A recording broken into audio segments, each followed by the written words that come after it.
আচারের কালারটা একদম যখন চেঞ্জ হয়ে আসবে তখন উপরে দিয়ে দিতে হবে কিছুটা পরিমাণ চিলি ফ্লেক্স। এটা দিলে এই আচারটা খেতে খুবই ভালো লাগে। এখন কিন্তু বাজারে প্রচুর পরিমাণে কাঁচা আম পাওয়া যাচ্ছে। এই কাঁচা আম শেষ হওয়ার আগে এই আচারটা একবার বানিয়ে বাসায় সবাইকে খাওয়ায় দাগ লাগাই দিতে পারেন। তো চলুন দেখিনি এই আচারটা তৈরি করতে আমার কি কি লাগবে।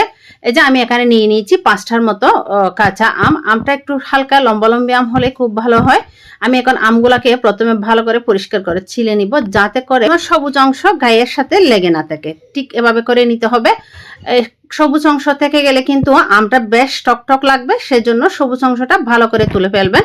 এই যে আমার আমগুলা কিন্তু ভালোভাবে ছিলা হয়ে গেছে। এখন আমগুলোকে আমি 2 ভাগে ফালি করে নিব।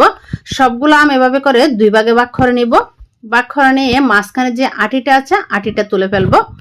এই যে তুলে ফেলা হয়ে গেলে এখন মেন ইম্পর্টেন্ট একটা কাজ হচ্ছে, আমি একটা কাঁটা চামচ দিয়ে এই সবগুলো আমকে এভাবে করে একটু পুটু করে দিব। এই পুটু করে দেওয়ার ফলে এই আমের আচারটা একদম অন্যরকম একটা লেভেলে চলে যাবে।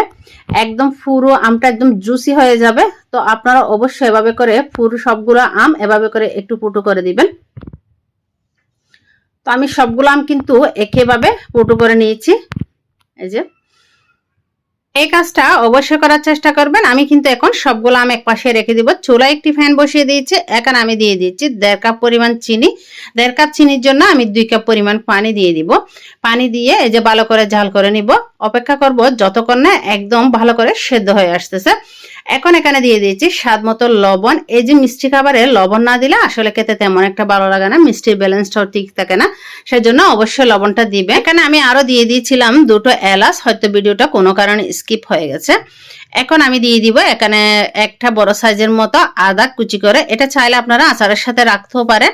তো আমি এটা তুলে ফেলে দিব, ফ্লেভারটা যেহেতু বের হয়ে গেছে, কারণ আমার বাচ্চারা হচ্ছে এই আদাটা খেতে তেমন একটা পছন্দ করে না, এই জন্য ফেলে দিলাম। আপনারা চাইলে এটা কিন্তু রাখতে পারেন। তো আজকে আমার রেসিপিটি যদি আপনাদের ভালো লেগে থাকে তাহলে রেসিপিতে একটি লাইক কমেন্ট শেয়ার করুন, ওদের দেখার সুযোগ করে দিবেন। কে কোথায় থেকে ভিডিওটি দেখছেন অবশ্যই জানাতে ভুলবেন না।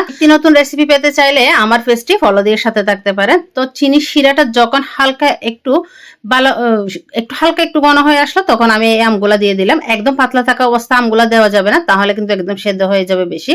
এই যে যখন এভাবে উল্টিয়ে দিবেন, উল্টিয়ে দিতে দিতে দেখবেন কালারটা একদম চেঞ্জ হয়ে আসবে। চুলার আঁচটা মিডিয়ামে রেখে এই কাজটা করতে হবে। যে কালারটা একদম চেঞ্জ হয়ে গেছে, তার মানে এই আচারটা কিন্তু একদম রেডি হয়ে গেছে। এই আচারটা আপনারা চাইলে ঠান্ডা করে যে কোনো জারে ভরে পুরো 1 বছর পর্যন্ত রেখে খেতে পারবেন, কিছুই হবে না। নর্মাল ফ্রিজে রেখে কিন্তু এই আচারটা খেতে পারবেন। তো আমি এখানে উপরে কিছুটা পরিমাণ দিয়ে দিয়েছি চিলি ফ্লেক্স। আপনারা চাইলে চিলি ফ্লেক্স বা যে কোনো একটু হালকা করে আচারের মশলাও দিতে পারেন, তাহলে ভালো লাগবে। তবে আমার এভাবে খেতে ভালো লাগে। আজকে পর্যন্ত।